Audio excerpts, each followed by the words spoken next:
Okay, as we begin to bear witness to incremental inclusions of trans individuals into public discourse, we also witness setbacks upon such gains, not only within public policy, but also within media depictions. In a retrospective fashion, this paper interrogates the relationship between the constructions of media formation and the identities of trans artists with the rise of media technologies. In particular, this discussion explores the problematic depictions of transgender individuals in visual mediums such as film and television, which have been, until relatively recently, largely exclusionary, while embodying depictions confined to unrealistic and/or negative stereotypes. Through a critique of these ocular-centric depictions of identities which instilled various long-held cultural prejudices, alternative avenues of media will then be explored. Notably, the primary focus for such alternative expressive formation will be through acts of sonic expression which have illuminated an ability to transcend beyond such shortcomings of the audiovisual litany.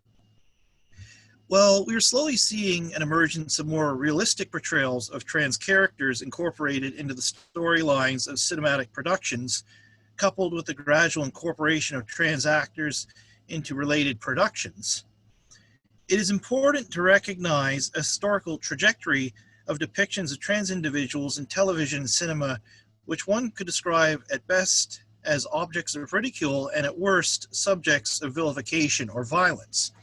For example, in a decade-long study conducted by GLAAD, 102 episodes and non-recurring storylines of scripted television that contain transgender characters were analyzed. This decade-long selection, ranging from 2002 to 2012, concluded that 54% of transgender characters were depicted negatively, while an additional 35% were deemed problematic to good.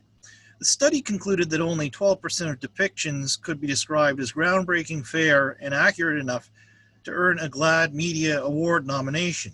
Additionally, 40% of transgender characters were victims, and an additional 21% were depicted as some form of villain. Whether in popular series such as CSI on CBS or Nip Tuck on FX, transgender characters of the early 2000s were still frequently portrayed in a light that one could describe as unsympathetic and at times even pathological in nature. With the state, however, such examples of sensational representation are hardly a development of the 21st century. One need only recall cross-gender behavior in blockbuster films such as Psycho, Sleepaway Camp, or Silence of the Lambs to witness a long-standing trend which not only dehumanizes trans individuals and their lived experiences, but reinforces the pathologizing aesthetics and discourses which reverberate throughout the public and private spheres of contemporary culture across the globe. Depictions of past cinema were intentionally malevolent or simply ignorant, there is a larger narrative at play which parallels the lived experience and realities at hand for such a community.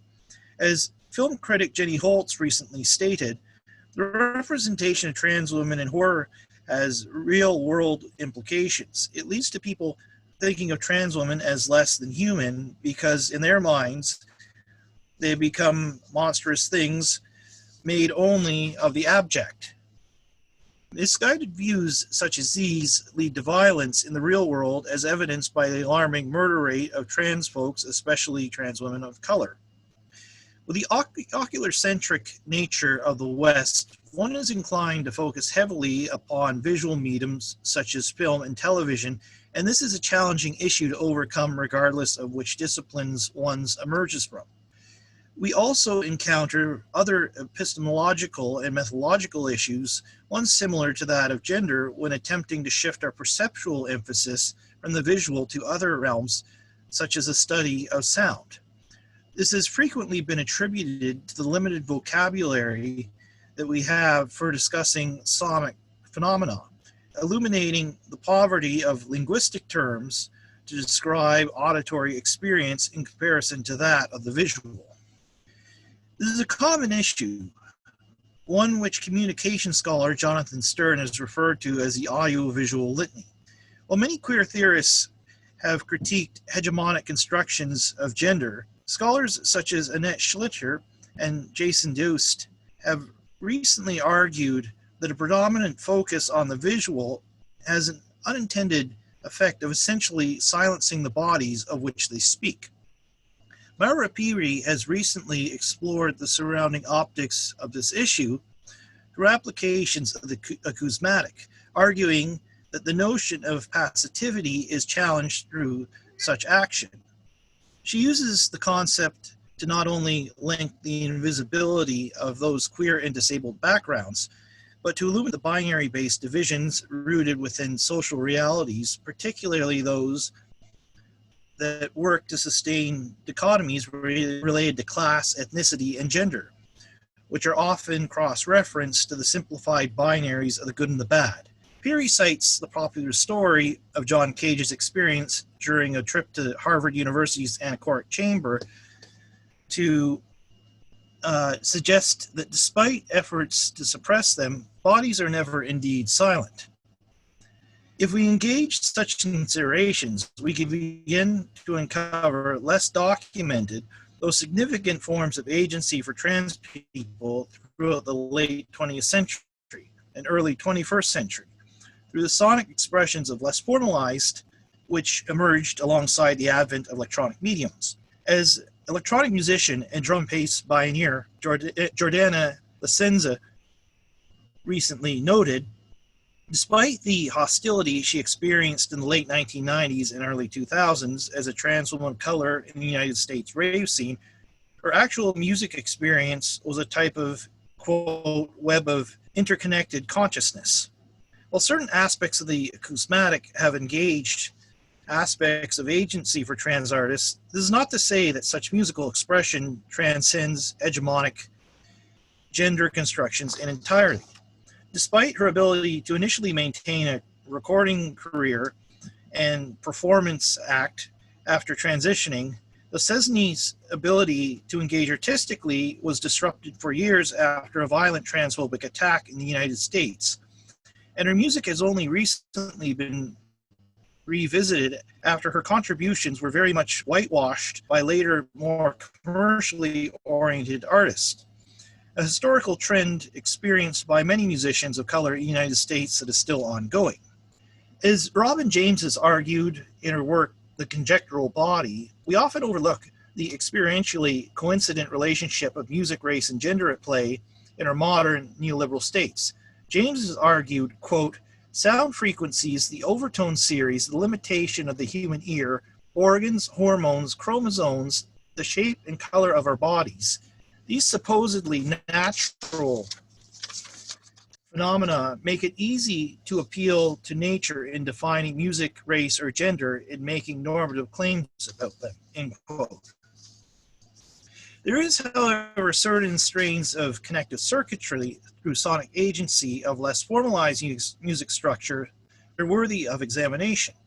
One could argue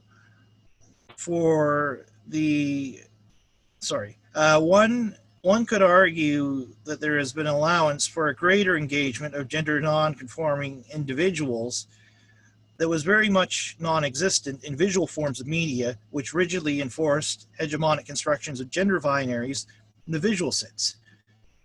Through such electronic mediums, one is reminded here of a comment from Jean-Francois Lyotard, who argued, the rigorous rules of song not only make the region of free movement of energy and effects, rather it becomes their incarceration. What is stated, for Lyotard, effective practice of the political must essentially, quote, liberate sonic matter from its conventional formal envelope, end quote. While one could cite early electronic works of Wendy Carlos as a notable trans artist who used sonic expression in this regard, more recent artists have cited experimental forms as an avenue of agency, particularly against the backdrop of modern neoliberal states.